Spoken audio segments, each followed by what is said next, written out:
hapon? Okay, very good. So karon ganahan ko ang tanan na mambarog para sugdan nato ang atong pag-amo. Sa ngalan sa Amahan, sa Anak, sa Espiritu Santo. Amen. Ama namo nga naa ka sa mga langit, pagdayon ang imong ngalan, umabot ka namo imong kinaharian, matuman ang imong pagbuot sa yuta nga salamat. Ang kalanon namo sa matag adlaw, ihatag ka namo karong adlaw, salua kami sa among mga sala, na imong nga kapasaylo kami sa nakasala ka namo. Ug dili mo kami ugyan sa pagmalay, nunuang lusa kami sa kaluwasan. Amen. Sa Anak, sa Espiritu Santo. Amen. Mayong buntag mga bata, so una na kusugdan ng atong diskusyon kay ako say pala ilang akong pagalingon. So, mayong buntag, ako di ay si Maria Kisha Pro Iboran, ang inyong teacher karong adlaw. O pwede ko niyong tawon nga Teacher Kisha or teacher na lang. Okay, nakasabot? Una mo mangingkod, paligo kong tarong sa inyong mga lingkuranan. Okay? Dayon, komunita ang mga sagot nga naa sa ubos ini. Kita mo mga sagot. Okay, kauman pamunita din ilabay kini sa atong basurahan na duol sa atong pultahan. Mana? Okay, so pwede na kamo mangingkod. So, una na kusundan ng atong klase kay ako sang i-check ang inyong attendance. Nakasabot ba? Okay, so akong gusto kung mutawag ko sa inyong pangalan, iisa ninyong inyong kamot, ug moingon mo og present. Akong sa inyong isulti? Okay, present. Okay, so Jonathan, okay, present. Kate, okay, present. Hazel, okay, present. So, tanan, kay naa diri, very good. So, karon kay naapoy pangutana. Unsa ganito ang pungliho? Yes, Hazel? Very good. Ang pungliho, mauni ang mga pulong nga adunay liho. So, kinsa may makahatag na ko pananglitan sa pungliho? Yes? Yes, very good, Trisha. Ang example or pananglitan sa pungliho kay mo kini ang nagluto, naglaba, naglakaw, or nagstorya. Mao kini ang mga pananglitan sa pungliho. So, nganong kailangan man natin makatunan ang mga pungliho? Yes, very good, Hazel. So, kailangan na tumaybawan ang mga pungliho aron makabaw ta unsaon na to pag-describe ni. Kung adlaw na atay buhaton nga activity. So, ang ngalan aning activity nato kay ilhako. So, unsa may buhaton to? Ibutang nato sa saktong pwesto ang pangalan na akong gipakita. Okay? So, ibutang kini sa kahon kung kini kay ngalan sa tawo, butang, lugar, mananap, o panghitabo. Okay. So, una kay babayi. Asam ni nato ibutang ang babayi? Sa tawo, butang, lugar, mananap, o pangitabo. Asam man ni nato makita? Unsa man ni siya? Okay, very good. Ang babayi kay tawo. Sunod kay plato. Asam ni nato ibutang ang plato? Sa mananap? Okay, very good. Ang plato kay butang. Sunod kay iro. Ani iro? Asam ning iro? Tawo ning iro? Dili. Okay, so ang iro kay very good, Joanna. Ang iro kay mananap. So sunod kay Pasko. Okay, unsa man ni ang Pasko? Asam niya na to siya ibutang? Very good, Jonathan. So ang Pasko kay panghitabo. Okay, ka very good. Oy.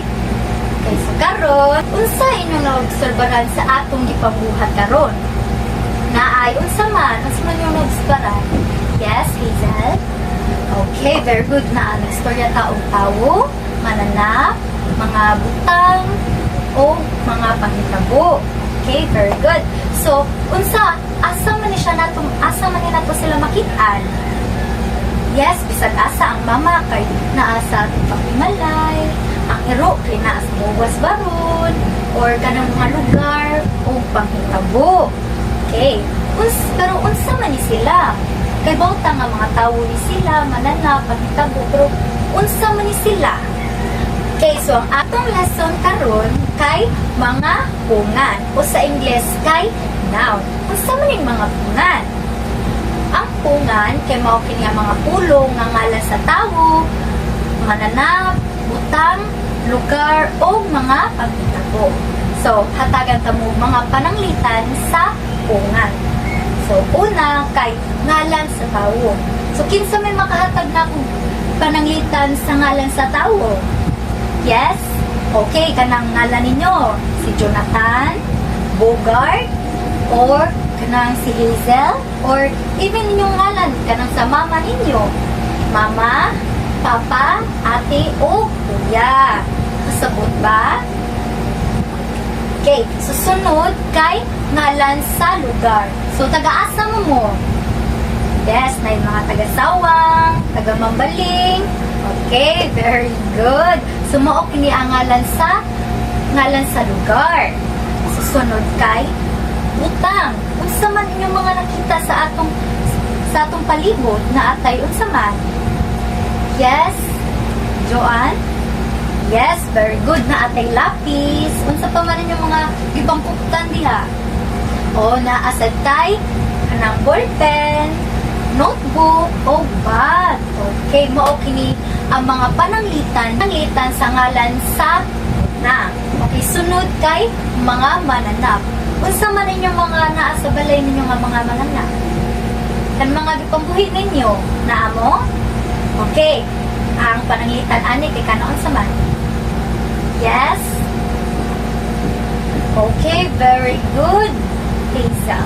Yes, ang mga sample ani kay iro, iring, or sa paman.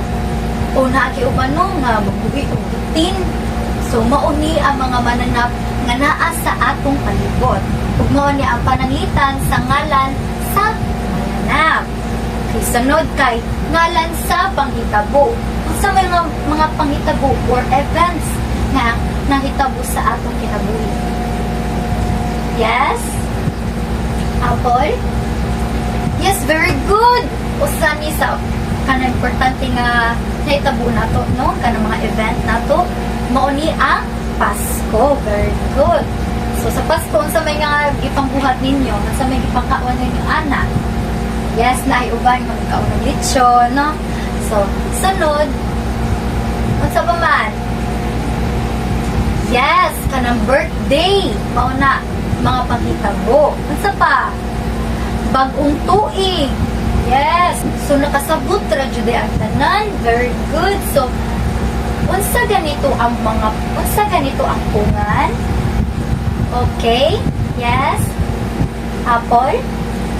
Yes, very good. Ang pungan kay mo na mga pulong nga ngalan sa tawo, mga mananap, lugar, paghitabo. Okay, very good. So, kasabot jud ay. So, unsa may mga pananglitan sa pungan? Kinsa may makatag na kung pananglitan sa pungan? Yes, Pearl? Yes, very good. Usa kini kay kanang ngalan sa tawo na unsa man? Unsa may ngalan? Yes, very good. Usa ana kay mama. Mao na mga mama, papa, nana. Susunod kay nganong kinahanglan man nato makatunan ug mailhan ang pungan? So nganong kailangan man nato makatunan yung unsan sila? Yes, very good. Importante jud nga may bawaan nato sila aron kailata sa mga butang nga naa sa atong palibot. Kailain tayo no nga manglakaw ta nga unsa na siya wa ta kaila, di ba? So nindot jud nga naa tay makatunan bisag ana lang, no?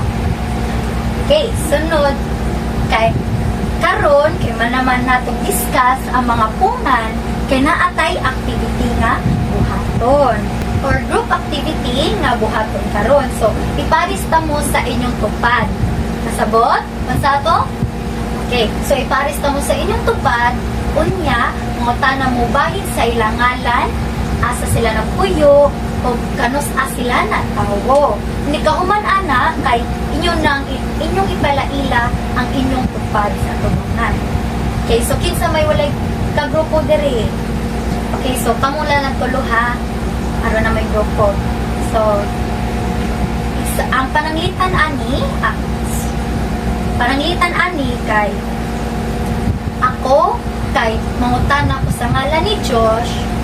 Ikahuman ang akong ipalaila kay si Josh. So si Josh baron kay nagpuyo siya sa mambaling iyang edad kay size ana nakasabot ba tanan?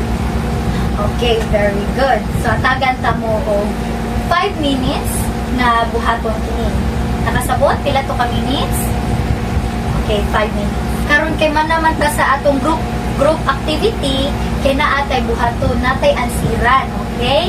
So sa kani kay basahon ninyo o ilhon ninyo og kani ba kay ngalan sa tawo, mananap, lugar, butang o pangitabo. O kini kay ibutang ninyo sa blanco. Nakasabot ba ang tanan? Asa ninyo ibutang? Ibutang ninyo sa blanco, okay?